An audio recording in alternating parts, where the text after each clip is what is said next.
శ్రీరామ్ ఘాట్.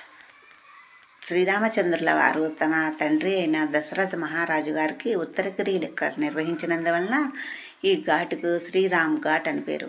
అలాగే అమృత బిందువులు ఈ ఉజ్జయినిలోని కుండం ప్రాంతంలో పడటం వల్లనే ఇక్కడ కుంభమేళా జరుగుతుంది. రామ్ ఘాట్ అత్యంత ప్రసిద్ధి చెందింది కుంభమేళాలో మరియు పురాతనమైనది. ఈ ఘాట్ దగ్గరికి మేము మా రూముల దగ్గర నుండి తెల్లవారుజామున 5 గంటలకల్లా బయలుదేరి వచ్చాము.